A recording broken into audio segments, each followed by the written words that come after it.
Welcome. And 3, 2, 1. Greetings, residents, and happy spring to everyone. And I hope that you're enjoying the warmer weather. Of course, during the next few weeks, we're going to see a lot of changeable weather patterns. But hopefully, you'll be able to get out and doing some work in the yard and gardens. But more particularly, please visit our town parks. We are continuing to keep them open, improve them. I'll talk about it in a few minutes a little bit further. Today during our talk, I'm going to be reviewing some of the items that we discussed at the town board meeting last Monday night.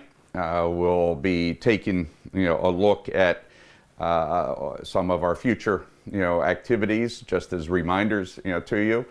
And we'll have a few comments with respect to some of the disturbing things happening in our society, as well as just a brief update with respect to COVID, because it does impact how we are doing our business here at Town Hall.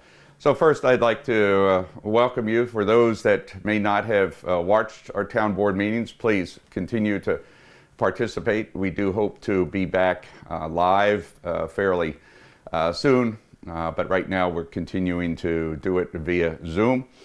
In the board meeting on Monday night, we continued to talk about a number of initiatives that really do impact our quality of life here in the town, as we're trying to continue to improve those different features. For example, we are going to be authorizing a bond issue to pave this year about slightly over 6 miles of road. We have the list already. The next board meeting will be passing a resolution and also addressing the bond funding issues.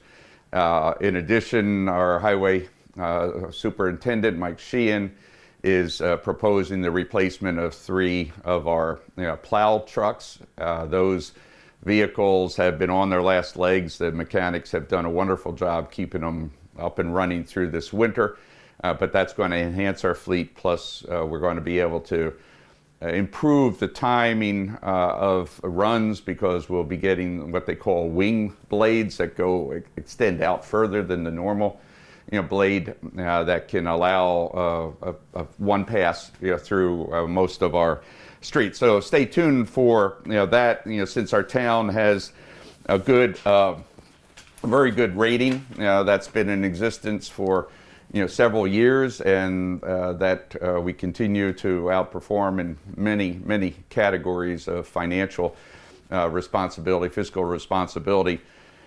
We want to take advantage of the lower interest rates, because unfortunately all the economists are projecting growth in inflation as the various COVID relief initiatives take hold. In addition to those funding matters, we are renewing our annual attention to our parks with respect to what activities, what new enhancements will we be doing this year to the parks.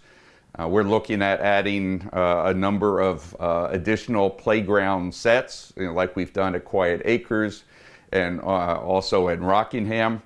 So that would be replacing old equipment, and also hopefully putting some new equipment in at different locations, perhaps at Brexel Slot House, where there is nothing there for the children in that community. Also at Carnwath, since we are getting a lot more visitation on a daily basis, as well as some places else within Ward 1. Also parks such as Castle Point, changing the playground equipment out at Spook Hill Park are also on the agenda. In addition, as baseball season starts getting back into full season, we'll be doing some additional replacements, enhancements out at Robinson, ball fields, ranging from what we need at our Challenger League facilities, and also our bathhouse facilities out in the field in Challenger League. We will be looking at the fixing the seam in the outfield, other improvements relating to fencing, bathroom facilities are also being considered. In addition, we're looking at upgrading Mart's field complex, combination of lighting as well as other outdoor facilities. You may have, if you had watched our program, we were talking about enhancing the volleyball, beach volleyball area. We have a partner that is very interested in contributing toward new posts that are adjustable, based on height of the folks that are using them, as well as completely new nets, and we would be addressing the surface area. So the park's activity is going to be, extremely important as more and more people make use of it, more people moving in from other locations, so that we will be enhancing the ability to use those services. Our porta-johns for all the major parks, are going to be set up over the next couple of weeks. So we'll be able to have those facilities, fully up and running. And then, of course, as grass mowing season comes, we'll be having a very proactive campaign with that. We had the discussion both on public on 2 committees. We'll have much more discussion, I hope, and maybe approval at the next board meeting on April the 12th with respect to our new community affairs committee, which is old recreation committee, as well as senior committee. Again, as I've mentioned in the past, anybody that's interested in serving on those committees, please send in your names. We'll be having 2 representatives from each of the wards, as well as other participants. As I recall, I have proposed a total of about 15 members on each one of the committees. So that's, stay tuned. We will have further discussion with respect to that issue. We're looking at another major initiative that we've been working on behind the scenes, but now it's going to get more active. That's relating to what we call creekside improvement. We've been working with the various communities up and down the Wappinger Creek, and especially the village, on enhancing the quality of the Wappinger Creek. You'll be seeing how we're doing our part in several ways, but one of which is, of course, decommissioning our sewer plants along the creek. And so there'll be a bond issue that will come out with respect to the Wildwood plant.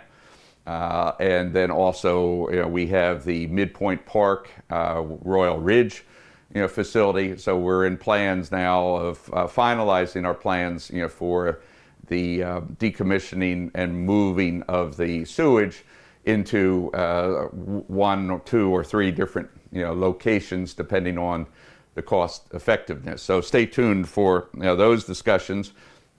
We're also, as part of our creek initiative, we're looking also very closely at Sprout Creek and working with Cornell Cooperative, the Hudson River Estuary organization, and others, local municipalities, on how do we improve the Sprout Creek. But also we're including in that initiative the Hunter Creek, that ultimately goes down through Reese Park and out into the Wappinger Creek.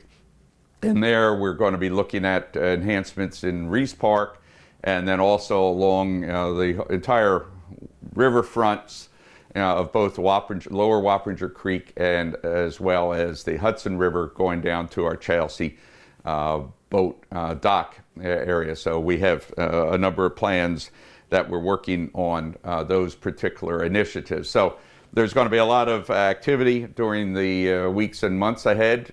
Again, a lot of volunteers we'd like to see, announce their interest, approach us on participating in those events. We discussed at the board meeting, and the board agreed that we would delay our opening, full opening back to the public. We've been open, but by appointment only, to April the 12th. This is brought on by the fact that we are seeing a spike in the infections from COVID-19, particularly related to the various strains that are out there. And this is going from what had been a relatively high plateau when you look at the county numbers of ongoing infections and hospitalizations, and the spike up. The town has been and village have been around 100 as far as plateau, much higher than the highest point during the lockdown. And now we're looking at around 100 to 150 on any one day. So we're concerned about those new variants that we're seeing. Bill Beal, who's our councilman for Ward 1, is also directly involved, actively involved in the county's program. And so we've been closely coordinating that. So we hope to get back soon, but we are open fully for appointments. So all the work that's necessary in Town Hall will continue uninterrupted. In addition to some of the other things that we're doing here, we will be rolling out with the new water bills that are coming out for the first quarter. They'll come out in early April. A new conservation pricing structure related to water fees, based more accurately on usage and minimums, that will be different from the past. This is something that we've been working on for the last year or two to bring about. So stay tuned. I think for particularly households that have minimal usage, no children at home, this will be a plus, for them. And I think for everyone, commercial businesses will be the ones that will be also better and more, I think, fairly charged from the point of view of their consumption, whereas previously they got actually a lower rate that was a disadvantage to our residents. So those activities and many more are continuing. We do want to make sure that people do pay close attention. We are a racially diverse, very interactive community, and what we're seeing, unfortunately, in many different cities, and the rise of a number of different hate crimes. Of course, Asians have been a lot of focus, but it's not just Asians, it's across the board. And it's hate crimes and harassment by all groups. Again, there's no group, person, race to single out for doing this. Unfortunately, we're seeing as a major illness throughout our society, as we do see with other forms of discrimination and harassment. So our community has continued to be a very cohesive one, racially diverse. I'm very proud of the way our residents have acted and reacted very positively to these challenges that much of the society is unfortunately experiencing. To end off this discussion, again, thank you, for your active participation.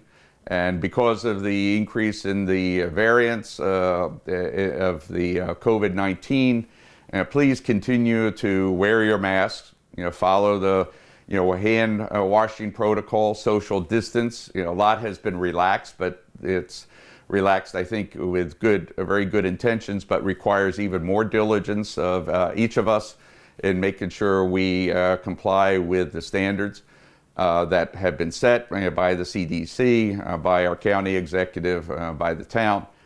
And also, please, wherever you can, get your vaccination.